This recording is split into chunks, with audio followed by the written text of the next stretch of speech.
बिस्मिल्लाहिर्रहमानिर्रहीम।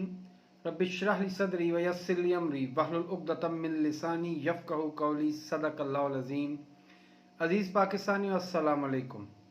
आज के व्लॉग में हम बात करेंगे सुप्रीम कोर्ट और पंचायती फैसले, सियासी रहनुमाओं पर चीफ इलेक्शन कमिश्नर की राय ज़नी, PMLN और JUI के यहाँ मौत का सकूत।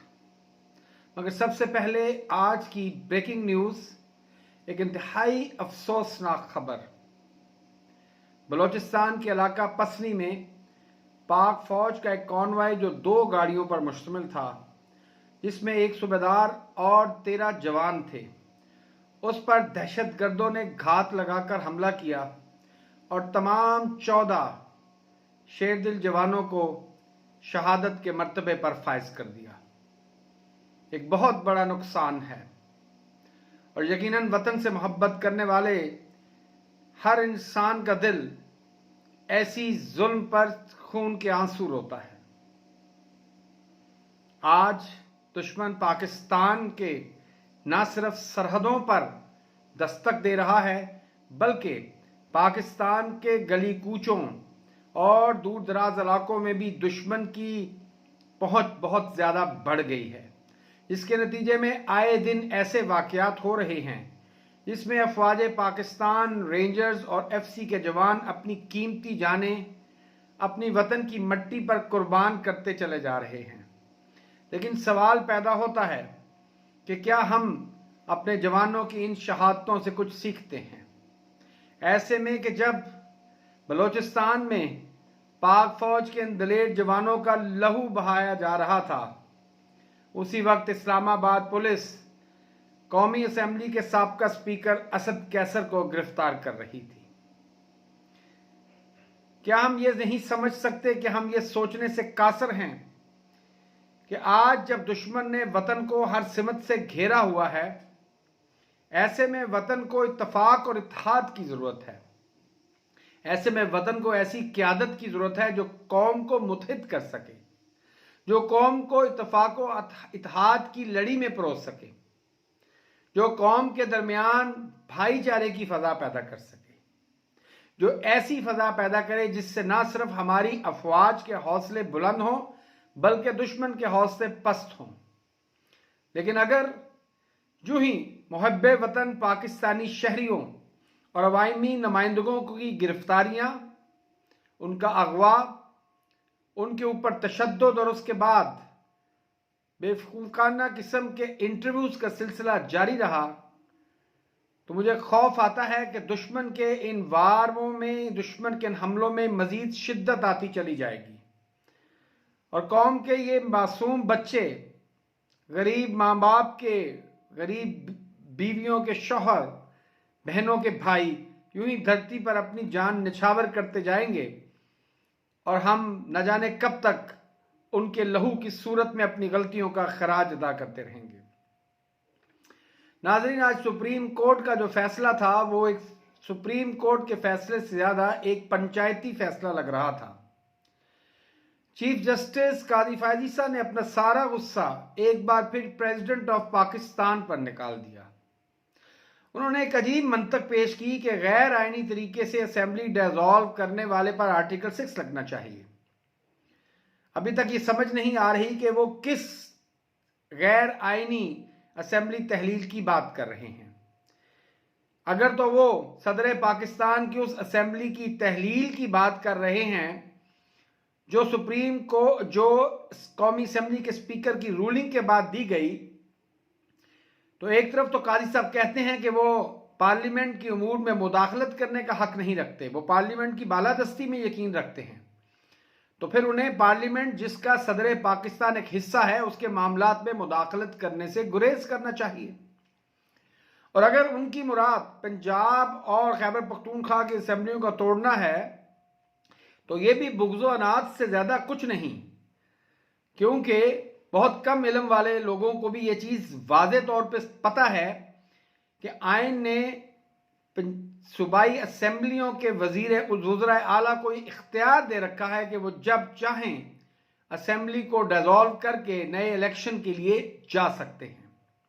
बहरहाल काजी साहब ने आज बावजूद इसके कि ये चीज़ तयशुदा साबित हो चुकी है कि बहुत से लोगों ने आइन शिकनी का काम किया है, जिसमें इलेक्शन कमीशन, मौजूदा निगरान वफाकी हुकूमत और कुछ हद तक सदर पाकिस्तान भी शामिल हैं, लेकिन काजी फायद ईसा साहब ने किसी पर आर्टिकल 6 के इतलाक की बात नहीं की।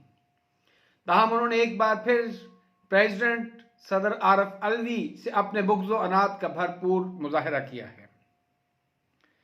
हैरानकुन तौर पे काजी साहब को इस चीज़ से कोई फ़र्क नहीं पड़ता कि पिछले 8 महीने से पंजाब और खैबर पख्तूनख्वा के शहरियों के बुनियादी हक को मतरूक कर दिया गया है, उनके हक के नुमाइंदगी ख़त्म कर दिया गया है, उन पर नापसंदीदा और गैर मुंतखब लोगों को मुसल्लत किया गया है, जो इस वक्त रियासत पंजाब और खैबर पख्तूनख्वा के शहरियों पर बदतरीन सियासी और माशरती दहशतगर्दी के मुर्तकब हो रहे हैं।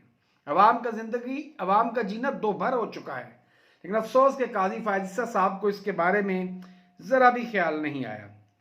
बहरहाल अगर तो काजी साहब ने पंचायती फैसले ही करने हैं तो फिर मेरा ख्याल है कि हमें पाकिस्तान की बड़ी बड़ी अदालतें कायम करने की बजाय पाकिस्तान में पंचायत कल्चर को रवाज देना चाहिए, ताकि पंचायतों में बैठ के फौरी फैसले भी हों, लोगों को महंगे वकील भी हायर ना करना पड़ें और ना ही हमें ऐसी अदालतें बनानी पड़ें जहां हमें भारी भरकम तनख्वाहों और मराद की तवील फहरिस्तों वाले जजेस की तैनाती का मसला भी हो।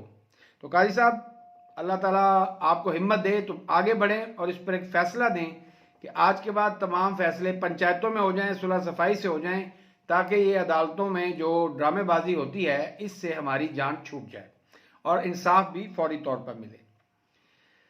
आज जब बामरे मजबूरी चीफ इलेक्शन कमिश्नर ने सदर से रजू किया, उसके बाद 2 दफ़ा सुप्रीम कोर्ट में ऐसे कागजात जमा कराए गए जिस पर सदर पाकिस्तान के दस्तखत नहीं थे।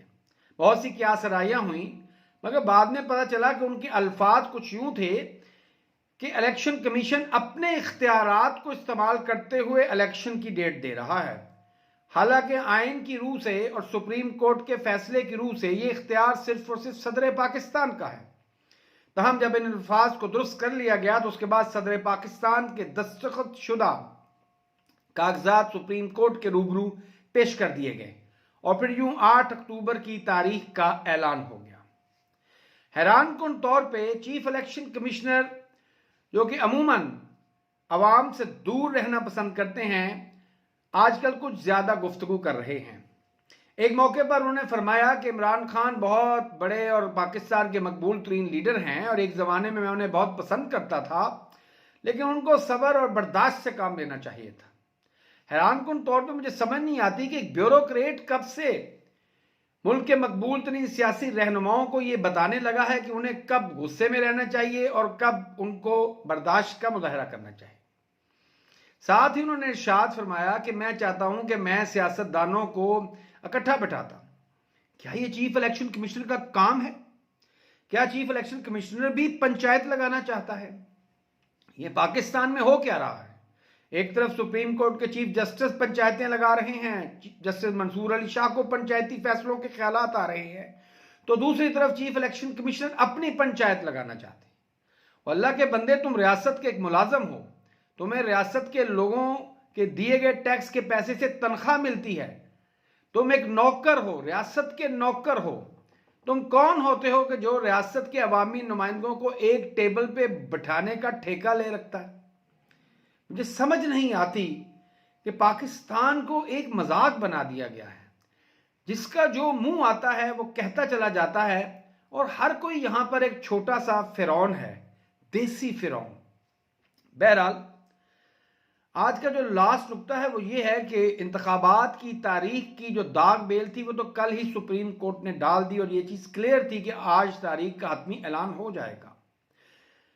सुप्रीम कोर्ट का फैसला आए हुए भी कई घंटे गुजर चुके हैं, जबकि इस मामले को तकरीबन 1.5 दिन गुजर चुका है, मगर PMLN, JUI और इस्तेहकाम पाकिस्तान पार्टी के कैंपों में मौत का सकूत है। एक मुकम्मल खामोशी है।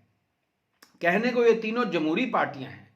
पीएमएलएन तो खुद को जमहूरियत का चैंपियन कहती है। वो अवाम को ये बार बार बताना चाहती है कि वो जनरल ज़ियाउल हक की गोद में पैदा नहीं हुई थी और उनको नवाज शरीफ को सियासत में चलना जनरल जिलानी ने नहीं सिखाया था।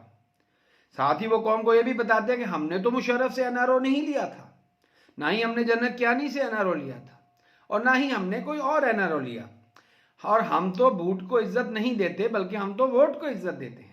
लेकिन हैरान कुन बात है कि आज जब सुप्रीम कोर्ट ने वो आम इंतखाबात जो कि एक आईनी शर्त है और जो कि अवाम का बुनियादी हक है उसका ऐलान किया है, तो उस पर तो होना तो ये चाहिए था कि मुस्लिम लीग नून और इस्तेकाम पाकिस्तान पार्टी और जेयूआई खुशी के शादियाने बजाते, ढोल मचाते, शुक्राने के नफल पढ़ते, सदका और खैरात करते कि आज हमें अपने अवाम में लौट कर जाने और उनसे वोट मांगने का मौका मिल गया है। लेकिन हैरान कुन तौर पे मुकम्मल खामोशी है, पिन ड्रॉप साइलेंस है। ऐसे लगता है कि इन तीनों पार्टियों में इंसान नहीं मुर्दे हैं और मुर्दों का राज है और वो बोलने से कासर है। मुझे लगता है कि इंतखाबात का सुनकर पीएमएलएन और जेयूआई को खास तौर पर शौक लगा है। It's shock of their life, क्योंकि वो जानते हैं कि जब वो अवाम में जाएंगे तो अवाम उनको वोट नहीं देंगे, अवाम उनका फूलों के हारों से इस्तकबाल नहीं करेंगे, बल्कि अवाम उनकी ऐसी स्वागत करेंगे जो यकीनन अवाम दुश्मनों की, ज़मीर फरोशों की जानी चाहिए। मज़ा तो तब आए कि अब सब लेवल प्लेइंग फील्ड की बात करें, इमरान खान को जेल से रिहा किया जाए, तमाम पार्टियां अपनी मुहिम चलाएं और फिर पंजाब, खैबर पख्तूनख्वा और सिंध के मैदानों में इन जमहूरियत के अलमबरदारों को लग पता जाए। अल्लाह पाकिस्तान का और आपका हामी नासिर हो। पाकिस्तान जिंदाबाद, पाकिस्तानी कौम पाइंदाबाद। शुक्रिया वस्सलाम।